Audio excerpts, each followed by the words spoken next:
Ok, l'essentiel du travail que nous avons à faire durant les Yamim Noraim, c'est-à-dire Kippour, les 10 jours de pénitence et Rosh Hashanah, c'est la prière. Cette prière, elle a une valeur énorme parce que grâce à la prière, on peut vraiment changer la sentence, le statut et le futur, notre futur, le futur du monde. Hein. C'est une parenthèse, une petite parenthèse sympathique. Nous vivons quand même une époque assez bouleversée, bouleversante. On a droit à des catastrophes comme les Twin Towers, après on a droit au tsunami, après on a droit à un Katrina, après on a droit à un tremblement de terre au Pakistan, et encore un autre, et c'est pas fini. Donc, tout se joue durant ces 10 jours, et principalement à Yom Kippour. Donc, notre axe est prière. Maintenant, il y a un moment fort dans les prières de Yom Kippour qui revient, d'ailleurs qui revient déjà depuis 40 jours quand on fait les Slichot, c'est, on rappelle les 13 attributs de miséricorde de Dieu. Lorsque Moshe Rabbeinu est monté, la dernière fois, il est monté 3 fois 40 jours au Mont Sinaï, à la fin des 40 jours, Dieu lui a dit, je t'enseigne maintenant les paroles que devront dire mes enfants Bnei Israël, et quand ils m'appelleront, en rappelleront mes 13 attributs de miséricorde, alors je leur répondrai. C'est la fin du 10e séjour. C'est la fin du 3e séjour. C'est le jour de Yom Kippour. Parce que ce jour-là de Yom Kippour, où Moshe Rabbeinu redescend avec la bonne nouvelle que Dieu a pardonné, a donné une nouvelle table de la loi, et Dieu après est prêt à réélire le peuple d'Israël en tant que peuple élu, et lui donner le Mishkan, que Dieu va demeurer parmi Am Israël, dans le temple, d'accord? Donc Dieu est avec nous, il a pardonné. Ça s'est fait grâce à la prière de Moshe, et grâce à la prière qu'a enseigné Dieu à Moshe, qui est, rappelle les 13 attributs de miséricorde de Dieu. On parle de notions extrêmement hautes, quand on fait le tashlich. Quand on fait le tashlich à l'après-midi de Rosh Hashanah, on rappelle ces 13 attributs de miséricorde, mais ils sont dits différemment dans le Navi. Au lieu de dire Hashem, Hashem, Kel Rachum, comme on va voir maintenant sur les 13 attributs, on dit comme c'est marqué dans le Navi, dans le prophète, Mi El Kamocha Nose Avon, on répète cela 3 fois. C'est ce que nous disons quand on fait le tashlich pour enlever les péchés, comme ça on secoue les habits de façon imagée, comme quand on se débarrasse des péchés. Et avant, chez nous, Faradim en tout cas, on lit 3-4 pages des plus grands secrets de la Kabbalah, écrits, c'est du Zohar, Rabbi Shimon Bar Yochai, qui dévoile comment, c'est comme s'il y avait une figure, d'accord, une barbe, les cheveux, d'accord, c'est dans la divinité, en quelque sorte, ce sont 13 imagés, il y a ces 13 attributs de miséricorde, qui sont un flux de bonté de Dieu vers Israël, ou vers qui que ce soit, et lorsqu'on rappelle, on actionne en quelque sorte ces mots-là, alors ça agit vraiment.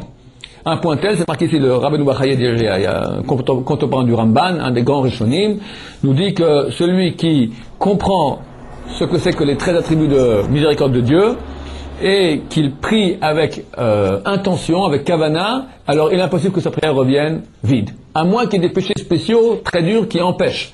Mais normalement, en tout cas, le jour de Kippour, ça déchire tous les cieux, il n'y a aucune barrière qui peut empêcher si on sait ce qu'on dit. Alors, beaucoup de juifs disent, même en chantant, c'est sympathique, Kel Rahou Hashem, Hashem, Kel Rahou Mevhanoun, et Rappan, etc. Je ne sais pas ce qu'il dit. Chaval, on va prendre un peu de temps maintenant, on va inscrire, chacun va prendre des notes, parce que c'est compliqué, ce sont des nuances différentes, il faut apprendre après en cours qu'est-ce que ça veut dire, et on le dira plus lentement avec la Kavana, et je vous garantis, ça change tout. Non seulement parce que c'est marqué, mais c'est évident, quand tu comprends ce que tu dis, c'est pas du cocorico, d'accord? On t'a dit quand tu rentres à la maison, chaque jour, tu dis à ta femme cocorico. Cocorico, wawa, cote, tu dis les mots, mais c'est pas ce que ça veut dire. Maintenant, on va t'expliquer. Ça signifie je t'aime, en langue, ça signifie tu es ma chérie. C'est un autre dimension. Et elle, quand elle sait elle comprend tout ce que ça veut dire cocorico, c'est-à-dire je t'aime, d'accord? Mais elle sait que tu ne comprends pas. En tout cas, tu lui dis cocorico. C'est vrai que c'est un mot d'amour. Alors ça peut de valeur. Nous, on va dire maintenant cocorico à Dieu. Mais non, lui, sait ce que ça veut dire. Mais il sait que nous, on ne sait pas ce que ça veut dire. Donc tu joues au perroquet. Dis-moi que tu m'aimes, dis-le-moi. Donc il faut qu'il y ait une intention. Ok? De même, le Rabbeinu Yonah, donc Rishon contemporain du Rambam, dit qu'il est interdit, celui qui rappelle Yagmidot sans intention, alors il fait une interdiction, parce que tu es en train d'accéder maintenant des mondes très très hauts. Tu rappelles ces mondes-là comme ça sans comprendre ce que tu dis. Le Rabbeinu Yonah, dans Sharet Shuvah, dans l'alinéa 581. Dit cela. Ok, alors on va commencer. D'abord, c'est marqué dans la Torah, ces 13 attributs de miséricorde de Dieu sont, on appelle ça Yag Midot. Yud Gimel, c'est 13, Midot, attributs, d'accord, de Dieu, de Rahamim. Yud Gimel, Midot, Yag Midot. Yud Gimel, 13, Midot, attributs, Rahamim, de miséricorde de Dieu. C'est Dieu qui les enseigne à Moshe, va avoir Hachem al Panav, va écrire. Dieu est passé devant la face de Moshe, Moshe se cachait la face, va écrire, et il a dit, Hachem, El Rachum V'Hanun, El Chapayim V'Chesed V'Emet. Notzer Chesed Alafim, Notzer Avon, V'Fesha, V'Chata'a, V'Nake. Le texte continue après, Lo Enake. C'est une suite.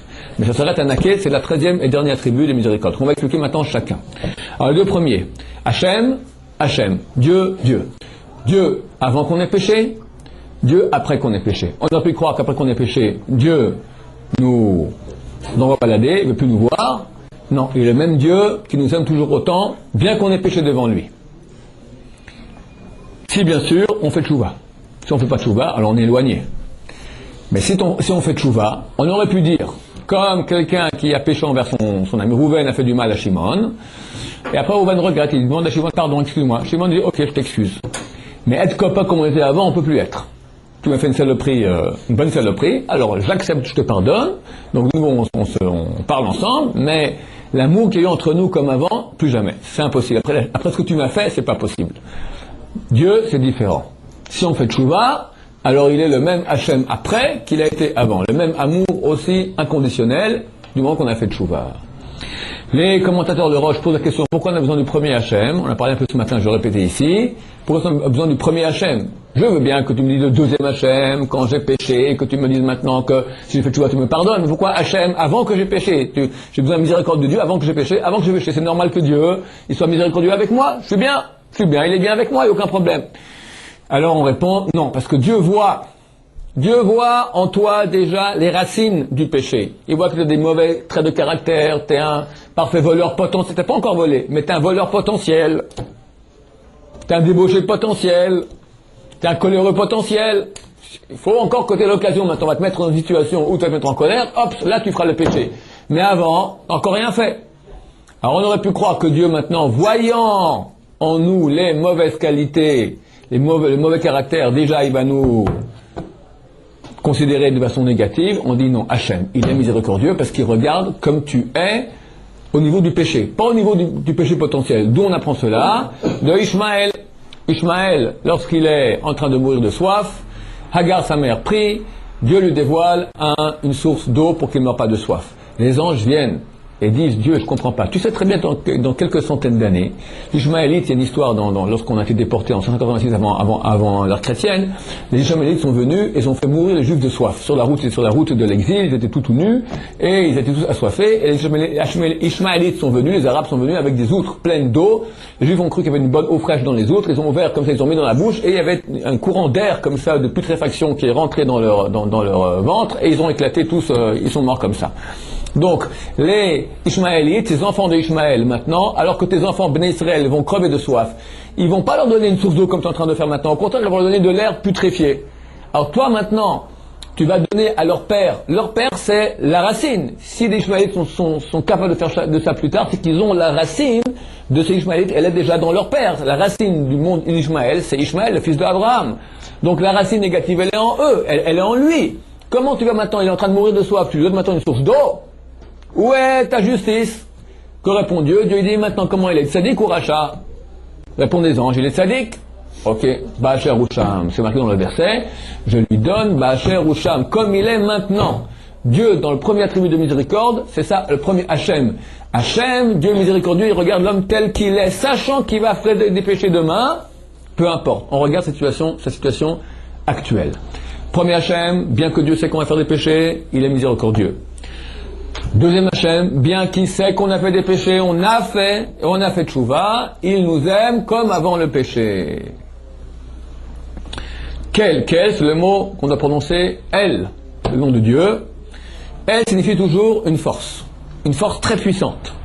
Lavan va dire par exemple à Yaakov, j'ai le pouvoir de vous faire du mal, Lavan, il a poursuivi Jacob, il a du pouvoir de lui faire du mal, il va dire, Yesh le El Yadi la Sotimachemra, j'ai la possibilité de faire, j'ai le potentiel, la force de faire du mal. El signifie fort. Et il est à Arès, les princes, les rois de la terre. Ah, il y a un bélier dans lequel on rentre avec force pour défoncer une porte, d'accord? Ah, il signifie toujours une force. Ici, on parle de Dieu qui est dans la force pour faire le bien. Parce que, il y a deux aspects. Un aspect, par rapport aux forces accusatrices dans le ciel, qui sont nos péchés. Que le peuple juif, il fait des péchés. Alors, l'ange du mal, l'ange accusateur peut venir à Dieu, regarde, ils font ci, il faut beaucoup de force quelque part au côté positif, côté du chesed, au côté bienfaiteur de Dieu, pour aller et lui clouer le bec, qu'il se taise. Et que tout ce qu'ils disent n'est plus de valeur, que Dieu fasse en sorte de ne pas regarder les péchés. Ça, il faut beaucoup de force. Donc, la force du bien maintenant, de Dieu qui regarde le bien, il ne veut pas entendre le mal. Première explication. Deuxième explication, Dieu entend qu'il donne le bien sur terre de façon continue. Continuellement, tu as le soleil, la photosynthèse, la chaleur. Continuellement, tu as de l'oxygène. Continuellement, tu as à manger. Continuellement, tu as des cycles écologiques qui font que la terre, elle tient. La nature, d'accord, tout le monde vante la nature qui est tellement précise, tellement merveilleuse. Cette nature, c'est un chesed de Dieu extraordinaire. Qu'on vit dans ce monde, regardez, on n'a ni trop froid, ni trop chaud, ni trop... Il suffirait tu changes quelques millimètres, il y a l'effet butterfly, on appelle cela, un effet papillon, d'accord, un petit papillon en Australie qui fait comme ça, ça peut faire un typhon dans le Mississippi, d'accord, dernièrement, il y en a un qui fait deux papillons qui ont fait comme ça un peu trop en Australie, l'effet par phénomène de ricochet, ça peut faire un typhon dans le Mississippi. Comment ça se fait? Par les systèmes de ricochet dans la nature. Dieu fait en sorte qu'il n'y ait aucun ricochet négatif, à moins qu'il ait décidé. Mais de façon normale, on voit que la nature, depuis des millénaires, elle fonctionne. Tu as des cycles écologiques qui fonctionnent, on vit très bien sur cette terre, on profite sans cesse de la bonté, du bienfait de Dieu. Ça, c'est le mot « El », que Dieu sans cesse donne. Rahum. Rahum ve'hanun. Littéralement, Rahum, c'est miséricordieux. Hanun, c'est... pas de mot en français, qui a de la grâce, gracieux. Mais pas dans le terme gracieux qu'une femme qui fait un balai qui est gracieux, la grâce de Dieu, on va expliquer ce que c'est. Rahum, miséricorde, Hanun, grâce. Deux explications. Première explication. Rahum, c'est avant que vienne le malheur. Dieu voit qu'il y a un malheur qui doit arriver. Quelqu'un doit aller maintenant... j'ai entendu juste dernièrement comment c'était cette histoire-là. Il y avait une dame qui a besoin que son mari lui fasse quelque chose. Ah ouais, belle histoire. Elle, c'est une femme religieuse, mais moitié-moitié. Elle portait le foulard à l'extérieur, mais pas à la maison. Et, hein? C'est permis. C'est bien de porter toujours, mais... Et elle sort dehors dans son jardin.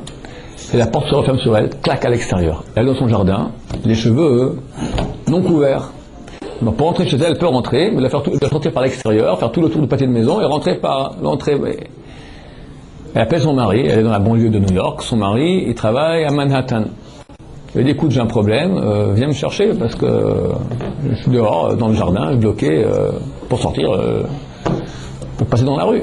Vas-y, passe. Non mais j'ai pas de foulard. Ça va, 100 mètres, tu veux que j'ai maintenant 1 heure de route dans les bouchons, 1 heure aller-retour comme ça au milieu de la journée pour aller, parce que tu peux faire 100 mètres dehors. Personne ne fera attention, il y a quelques noirs et quelques japonais, chinois là-bas à New York, il n'y a pas de problème. Non, je ne vais pas faire 100 mètres dehors avec les cheveux découverts. Lui, oui, elle, non, elle, oui, non. À la fin, il craque, un bon mari. Il a fait tout l'aller-retour pour qu'il vienne d'ouvrir la porte, et elle a pu comme ça rentrer chez elle. Lui, en attendant, il reprend la voiture pour aller sur Manhattan. Qu'est-ce qu'il apprend en attendant? Son lieu de travail, c'est où? Les Twin Towers se sont écroulés. Ça s'appelle Rahum. Dieu voit que maintenant tu restes dans ta tour, t'es fichu. Alors il amène maintenant une occasion de le sauver. Rahum, avant que vienne le malheur. Et on a tellement de milliers de malheurs qui peuvent nous tomber tous les jours, on n'est même pas au courant. On arrivera au Lamaba, on va faire le grand hallel, le grand louange à Dieu de tous les miracles qu'on a eus quotidiennement, qu'on ne savait même pas qu'on a eus. Combien de malheurs, combien de bactéries, de streptocoques mortels qui sont passés au bout du nez comme ça, combien de gens ont voulu, de trucs terribles pour tomber sur le crâne, et ben, au Hachem, Dieu les enlève grâce à la mida de Rahum. Hanoun, c'est une fois que déjà on est dans la mouise, il y a eu le problème qui t'est arrivé, il t'en sort. Combien de fois quelqu'un a des problèmes terribles, il appelle Dieu, ou même sans appeler Dieu, et Dieu fait un miracle, et hop, l'en sort. Ça, c'est la mida de Hanoun. Les deux mots valent un? Non. Rahum, Hanoun.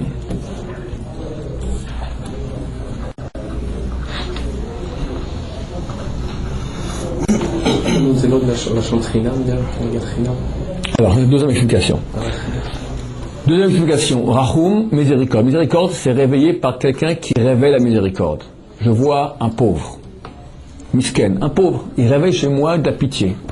Il a des maladies, il n'a pas de quoi manger, il a froid. De façon naturelle, j'entends des orphelins, leurs parents sont dans un accident de voiture, ils n'ont pas de quoi. Chaque homme, il a tout à coup un réveil chez lui de miséricorde. C'est la chose, elle révèle la miséricorde. Donc tu as envie de donner.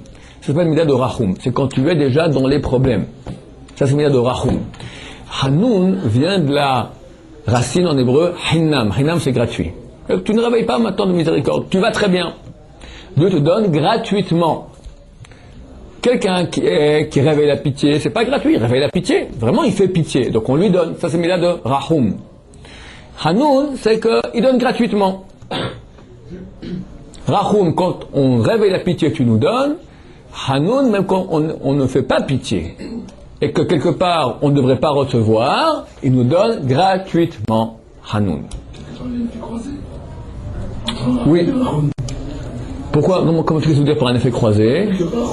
Pour Rahum, la première chose, c'est qu'avant, il avait rien avant le malheur.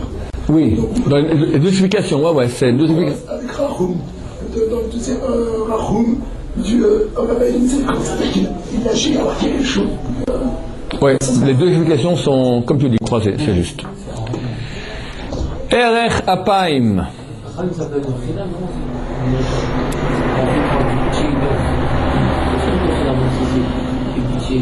Ça, on va arriver. Qu'en fait, tout le chesed qu'il y a, tout, on va voir ce mida de MS que tu dis maintenant. On va y arriver.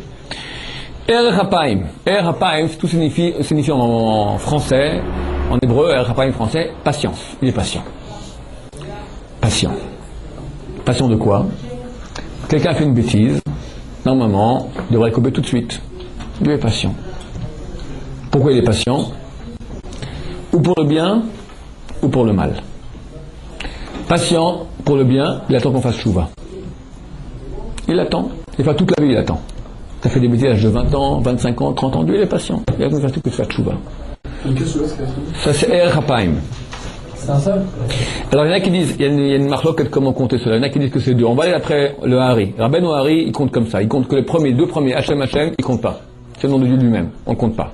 Le premier sera Kel. Après deuxième, Rahum. Troisième, Hanoun. Erech Apaim, c'est deux. Ça fait donc quatrième, cinquième. Erech Apaim. Erech Apaim, patient. Dieu est patient. Pour les tzadikim, qu'il fasse chouva, il attend. On verra que très souvent, quelqu'un à la fin de sa vie, il souffre. Pourquoi? Parce que tu as des factures. Dieu a attendu toute ta vie maintenant en attendant que tu fasses chouva. Tu peux faire chouva, hein? Alors, à la fin des quelques mois avant la mort, les gens ils souffrent beaucoup, il y a des factures, Dieu attend le dernier moment. Tu ne peux pas partir là avec les factures, ça c'est terrible. D'accord? Il faut toujours payer ici. C'est des millions de fois moins. On paye beaucoup moins ici que là-bas. Parce que là-bas, c'est le din.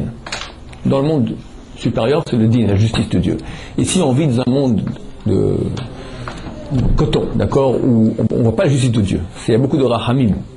Rahamim, c'est faire attendre, justement. Erech Apaim, Dieu, il attend. Erech Apaim, patient. Erech Apaim, il est patient. Pour le Rechaim aussi, il est patient.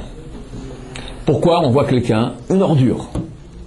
Il mériterait que Dieu l'élimine tout de suite. Pourquoi Dieu le laisse encore en vie? D'abord, il peut faire tchouva, première raison. C'est marqué dans le Midrash Kohelet, c'est marqué il y a 2000 ans. Pour trois raisons, Dieu c'est Rechaim vivre, alors qu'il devrait mourir. Un, peut-être il va faire tchouva. Deuxièmement, pour l'enfoncer plus. Ça veut dire qu'il a fait des mitzvot. Maintenant, il a un mérite de ses mitzvot. Dieu lui paye dans ce monde. Comme ça, il arrive au Olam Haba, il n'a plus rien. C'est vraiment la grosse ordure que Dieu ne veut plus voir dans le Olam Haba. On lui donne dans ce monde, tiens, prends les bagnoles, prends les filles, prends le kavod, prends la santé, prends tout ce que tu veux. T'as fait des mitzvot, t'as droit. Mais là-haut, tu arrives, on t'a tout payé. Ne viens pas me demander maintenant, j'ai fait des mitzvot. On t'a payé dans ce monde. Troisième raison, que de cet homme-là peuvent sortir des tzadikim, comme on a vu des grands tzadikim d'Israël qui sont sortis de grands réchaïm. Par exemple, Shimi Ben Gera qui va insulter et lapider David Ameler. David Ameler subit un putsch militaire de la part de son fils Abshalom, et est en train de monter en pleurant le mont des Oliviers avec sa famille, en train en réfugié du putsch militaire. Vient Shimi Ben Gera, qui est un des têtes du Sanhedrin, et commence à le traiter de tous les noms, elle lui jette des pierres et du sable. Le ministre de David, Yoav Ben Tzroua, lui dit, laisse-moi, je veux tuer ce chien. David lui dit, non, attends. Dieu lui a dit d'insulter. Ne lui fait rien. Pourquoi Dieu ne punit pas ce Shimi Ben Gera, qui aura une longue vie après? C'est rien qu'à l'époque de Shlomo Ameler qu'il mourra, Shlomo le fils de David. Qui va sortir de Shimi Ben Gera? Mordechai Ben Yair, Ben Kish, Ben Shim'i, Ish Yemini. Mordechai Yehudi, qui va sauver les Juifs à l'époque de Haman, de Esther Amalka. Donc de Mordechai, de Shim'i est sorti Mordechai. Et c'est marqué dans Chazal qu'il est né, la descendance de Shim'i est née après que Shim'i ait insulté David. Donc si Dieu l'avait tué tout de suite, pas de Mordechai, pas de Megillat Esther, pas de Purim, plus rien du tout. D'accord? Baruch Hashem, que Shim'i a survécu. Donc des fois, quelqu'un, il a une longue vie, on ne sait pas pourquoi, parce que il y a quelqu'un de bien qui doit sortir de lui. Comme on voit le cas à Moshe Rabbeinu, lorsqu'il voit l'Égyptien frapper le Juif, il voit ses frères, il est le prince adoptif dans la maison du roi Pharaon, et il voit maintenant comment les Juifs se font frapper par des Égyptiens. Il voit l'Égyptien qui fouette Alors c'est marqué, Vaïfen Chobacho, il a regardé à gauche et à droite, il a vu qu'il n'y avait personne, qui en ish, et il a frappé. Il a dit le nom qui tue, et il a tué l'Égyptien. Alors regarde-moi, c'est quoi? Il a regardé à gauche, à droite, il a regardé qui en ish, il a vu qu'il n'y avait pas de ish, pas de personne. Ish, c'est un homme tzaddik. Il a vu qu'il n'y avait personne de tzaddik dans sa descendance. Tu es maintenant un rachat. Ok, lui il est rachat, mais peut-être dans sa descendance il y a quelqu'un qui doit naître qui est tzaddik. Il a vu qu'il n'y avait rien du tout, il a éliminé. Donc Dieu des fois laissera un rachat en vie. Tout cela provient de la mida qui s'appelle patience. Dieu il est patient. Quelqu'un a fait des malheurs, quelqu'un a fait des choses, il doit payer. Dieu il fera payer. Il est pas. Nous on est pressé, d'accord, parce qu'on ne sait pas qui, quoi, quand je l'ai sous la main, je vais le faire payer. Dieu il n'y a aucun problème. À la fin, tout le monde arrivera chez lui. Donc il est patient. Sixième mida, Verav Chesed. Non, 6. Quel premier? Rahum 2, Hanoun 3, Erapaim 4, 5, Rav Chesed 6. Rav Chesed signifie littéralement Rav. Grand, nombreux. Chesed dans le Chesed. Grand dans le Chesed. Chesed, c'est la bienveillance, le bien. Deux explications. Première explication, qu'on a parlé un peu ce matin. Ma'avir Rishon. Melech, Kel, Mochel Avonot Amo, Ma'avir Rishon. On va répéter cela sans cesse à Yom Kippour. Ma'avir fait passer premier. Qu'est-ce que cela signifie? Alors explique le Rambam comme ça. Quelqu'un il a des péchés. Il a 1 million de péchés et on va dire comme ça. Il a 1 million de péchés et 1 million de mérites. On ne parle pas au niveau du nombre, on parle au niveau de qualité, parce que tu as un péché qui vaut beaucoup de mérite, un mérite qui vaut beaucoup de péchés. Donc on va dire qu'il y a 1 million de billes noires, 1 million de billes noires, correspondant à un certain nombre de péchés, et 1 million de billes blanches. Maintenant Dieu, il est Rav Chesed, il est plus grand dans le Chesed. Il va plus du bon côté. Les tzadikim, Rechaim, ceux qui sont moitié-moitié, ceux qui sont proches l'un de l'autre, 1 million 2, 1 million. C'est très proche. Là, il penche plus vers le côté Maté Klapé Chesed. Il est plus du côté du Chesed, du bien. Qu'est-ce qu'il va faire? Il me fait un cadeau. Il enlève le premier péché, il enlève le deuxième péché. Et là, il regarde. Si tu as égalité, 1 million, il enlève tous les péchés. Pas que les péchés sont éliminés, mais tu n'es pas inscrit dans le livre des Rechaim. Tu es inscrit dans le livre des Tzadikim. Ok, tu as une facture maintenant, on va te faire payer la facture, il n'y a pas de problème, on t'a de faire tchouva, etc. Mais tu n'es pas inscrit dans le livre des Rechaim, qui va mourir rapidement. Tu es inscrit dans le livre des Tzadikim. Comment il fait ça? Il élimine le premier péché, il élimine le deuxième péché, il voit qu'on est 1 million, et il va ma'avir rishon. Il élimine premier. Le numéro 3, il devient numéro 1, vu que les deux premiers, je les ai éliminés. Alors moi, j'enlève toujours le premier, il enlève le premier. Le numéro 4 devient premier, on l'élimine. Le numéro 5 devient premier, on l'élimine, comme ça, jusque tout le million, on élimine tout. Vous comprenez comment ça marche? Ou pas du tout? Par contre, je répète, quelqu'un il a 1 million de billes noires, 1 million 2, il a 1 million de billes blanches. Dieu, à cause de cette mida, à cause de ce montre intuitif, et Rav Chesed, qu'il est plus du côté du Chesed, il nous fait un cadeau. Il est sympa. Il enlève la première bille noire. Moi j'ai un truc, je prends toujours la première bille noire. Tu l'enlèves. Bon, maintenant j'ai 1001 billes noires et 1 million de... On va dire 1000, c'est plus facile que 1 million, d'accord. J'ai 1002 billes noires et 1000 billes blanches. Alors, la numéro 1, je l'enlève. Reste 1001 contre 1000. Numéro 2, je l'enlève aussi. La bille noire, numéro 2, je l'enlève. Il en reste combien? 1000.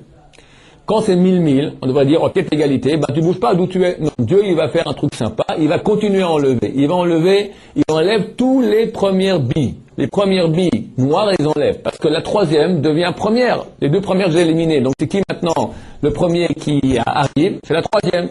Je l'élimine. Qui est le premier qui vient maintenant? Quatrième, je l'élimine. Comme si je tire des balles, d'accord? Tac, dans le chargeur, les balles, elles montent, d'accord? Tu retires une balle, une autre qui vient à chaque fois. Donc je l'élimine maintenant les péchés. J'élimine la 1002, j'élimine la 1001, j'élimine la 1000, j'élimine la 999 qui devient, chaque fois ça devient celle du haut. J'élimine, à la fin il n'y a plus aucune bille noire. Exactement. Maintenant, qu'est-ce qui se passe si j'ai 1003? Si j'ai 1003 billes noires et 1000 billes blanches, j'enlève la 1003, il reste 1002. J'enlève la 1002, il reste 1001. 1001, j'enlève plus. Il y a 1001, donc mon vieux, maintenant tu es plus coupable que méritant, je te remets les deux dans le compte, donc tu es de nouveau à 1003 contre 1000 et inscrit dans le livre des Rechaïm. Il n'y en a que deux.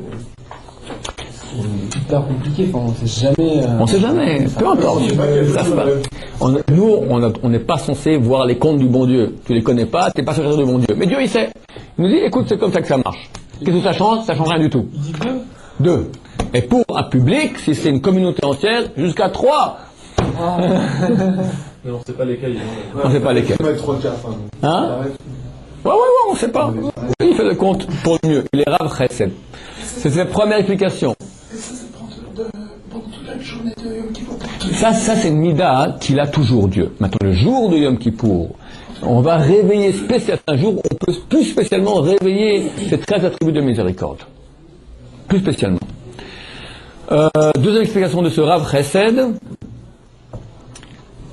c'est qu'il va donner du chesed de façon copieuse. C'est-à-dire, chesed c'est quoi? C'est donner gratuitement. Pas que je te dois rien. Quelqu'un vient me dire, rends-moi service.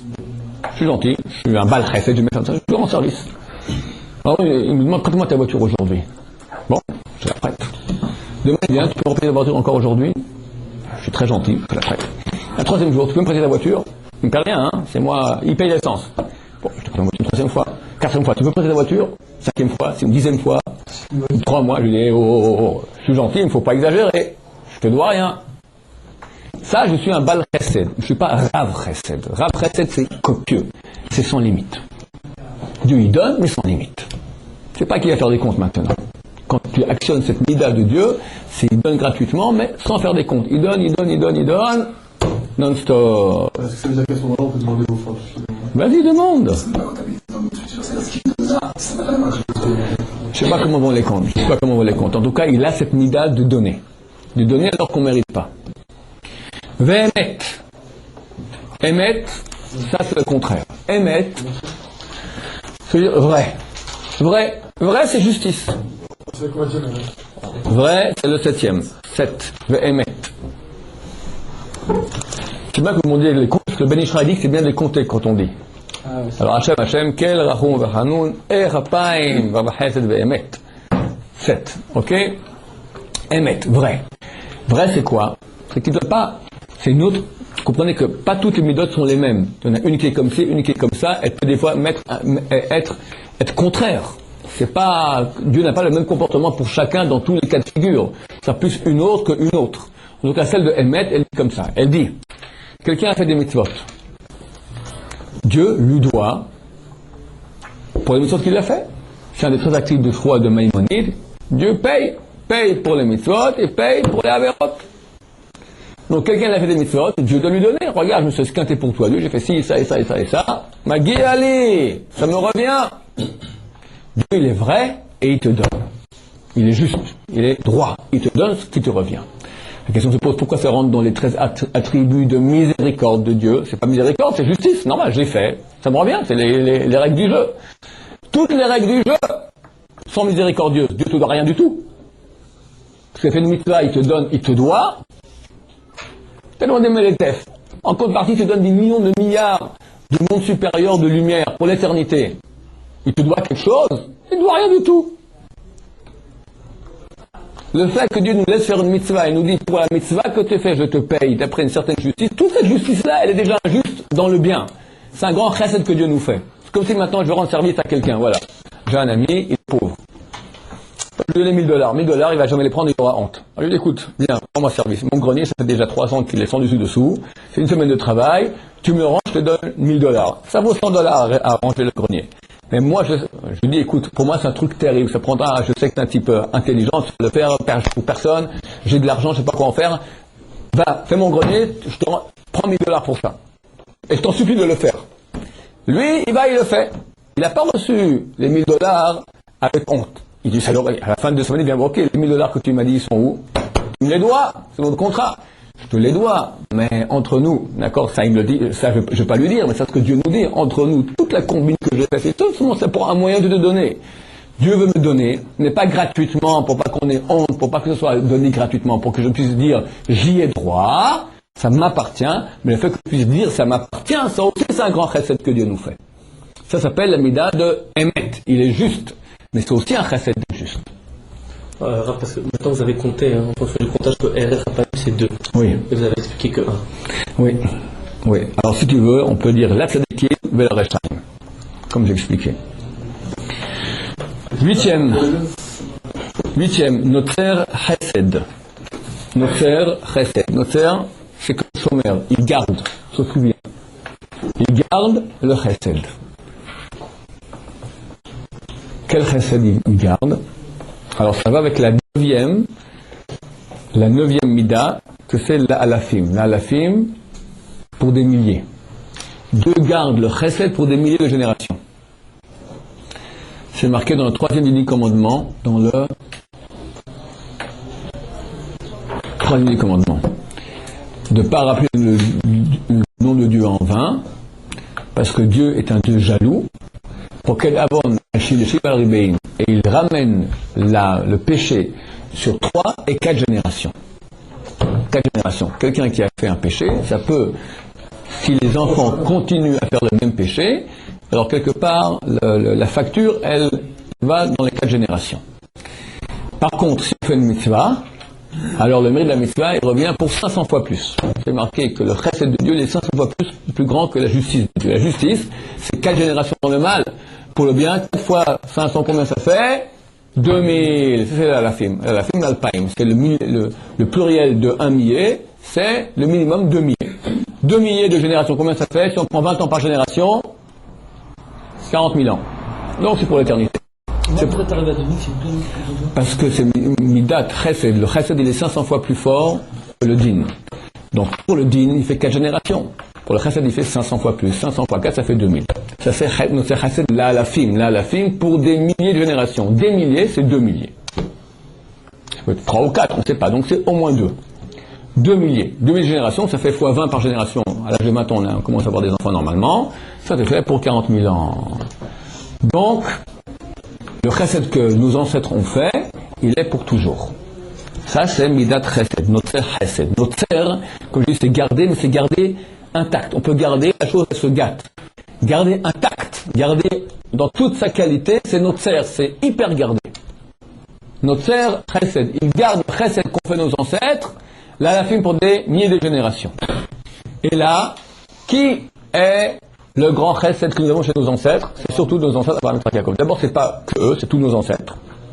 Mais, surtout avant Yitzhak et Yaakov. Et c'est marqué dans le Gaon de Vilna que lorsqu'on rappelle cette mida de notre Chesed Alafim, bien qu'il est marqué dans Chazal qu'il y a une certaine époque où Zchut Avot Tama, le mérite des ancêtres Abraham, Yitzhak et Yaakov, il s'arrête.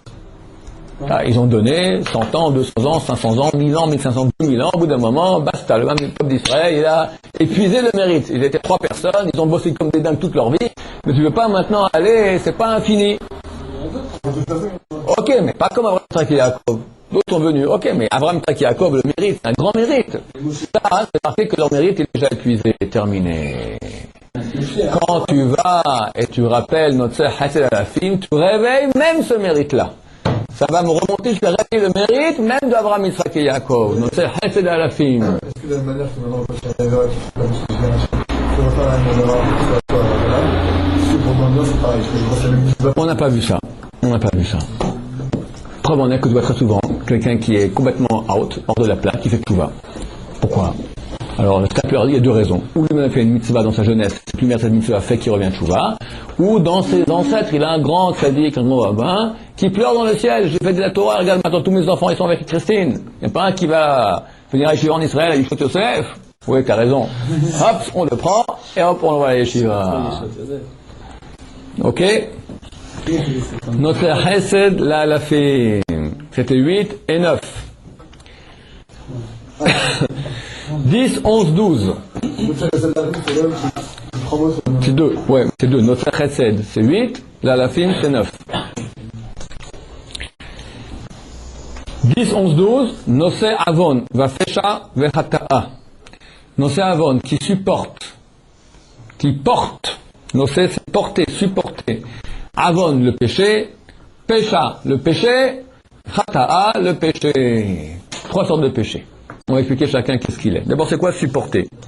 Lorsqu'on fait un péché, on crée une réalité négative. Cette réalité négative, elle existe. Si elle existe, ça veut dire que Dieu lui donne de la vie. Il y a 3 sortes de péchés. Non, c'est Avon, il supporte, il porte. Avon, le péché qui s'appelle Avon. Vafesha, le péché qui s'appelle Pécha.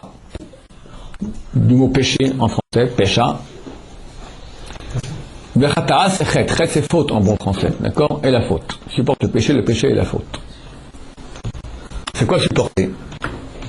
Quand on fait un péché, Shalom, on crée un démon, on crée une réalité spirituelle, invisible, mais qui existe. Elle existe. De quoi elle existe? Comment elle existe? Elle existe pour qu'il y ait de la vie. Qui donne la vie? Dieu. J'ai forcé quelque part Dieu à donner la vie à un démon, à une créature malfaisante, un péché immonde, qui sent mauvais. Il est là, ce péché. Il existe, c'est une réalité de mal. Tu regardes les mensonges qu'il y a dans le monde aujourd'hui, le mal qu'il y a dans le monde, il y a des gens mauvais. Qui donne vie à ceux-là? Les péchés d'Israël. Donc on oblige Dieu qui est bon maintenant à donner de la vie au mal. Normalement, qu'est-ce qu'il aurait dû se passer? Le mal qu'on a créé, il doit, quelque part, il disparaît en se vengeant sur nous. Ce mal disparaît, tu m'as créé en tant que réalité de mal, moi le péché, maintenant c'est toi qui m'as créé, je te descends, je te tue. Quand je te tue, je disparais, et toi aussi tu disparais. Ça c'est la justice de Dieu normalement. Que si tu as créé un péché, il est mauvais, il veut te tuer. Dieu va l'empêcher de te tuer. Maintenant il faut le nourrir ce péché. Dieu va lui donner la vie sans cesse. Ça c'est la notion de il supporte le péché. C'est Dieu qui le porte, Dieu il accepte de maintenant nourrir une horreur que tu as créée pour pas qu'il te tue. Il te nourrit Hitler, il te nourrit Saddam Hussein, il te nourrit Arafat. C'est colossal dans la bonté. Ah, mais ils font aussi beaucoup de mal. Ils font du mal, mais ils auraient pu faire Plus de mal ils auraient pu que le bien. Si ce n'était cette médaille-là, il n'y aurait plus de monde. C'est un problème pour quelqu'un de ces fous de faire sauter la planète. Si Dieu ne va pas limiter le mal, qu'est-ce qu'il fait le mal? Qu'est-ce qu'il voulait Hitler? Il voulait le monde entier. L'empire du mal.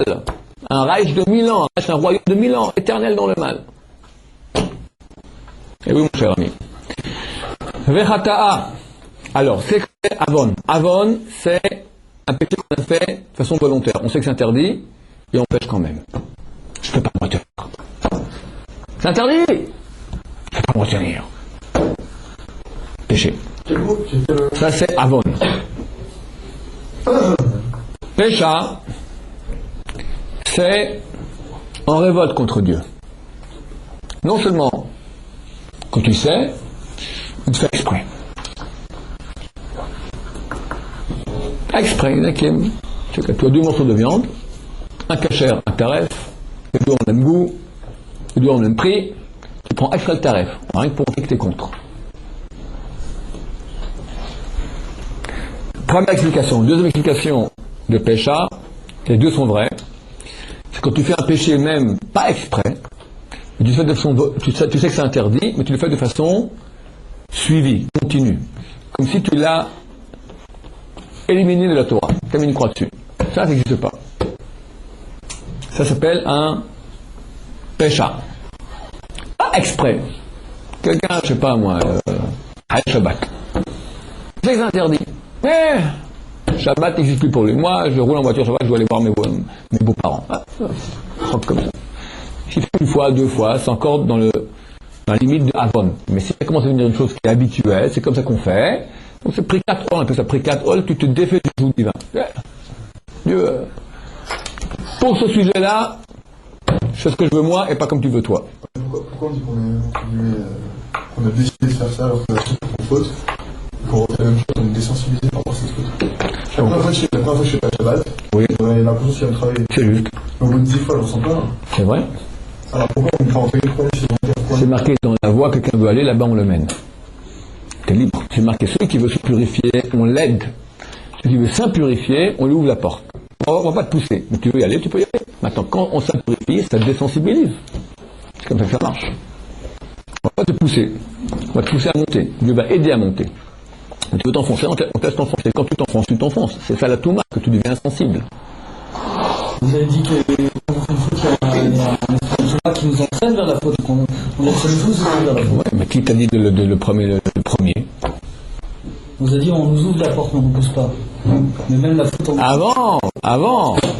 Tu veux faire un péché maintenant. Quelqu'un t'a dit d'y aller, on t'a poussé. Avant le premier. Après, en poussant, tu rentres déjà dans le circuit toboggan de la mort. Khata'a, c'est faute, c'est involontaire. C'était le 12e. C'est Avon. Non, c'est Avon, c'est 10e.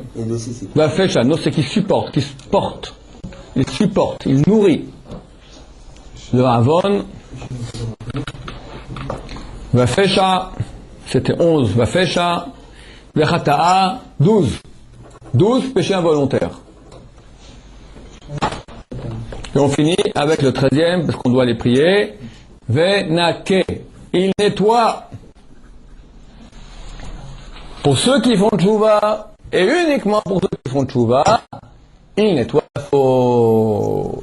Si on fait tchouva par crainte, être effacé, fait tchouva par amour, être transformé en mérite. Venake. Alors, il faut apprendre ça, c'est rapide. Je vous ai fait en raccourci, mais si vous apprenez ça vite, vous pouvez faire en plus raccourci. Le mieux, c'est pas commencer. Je crois que je vous donne 2 explications.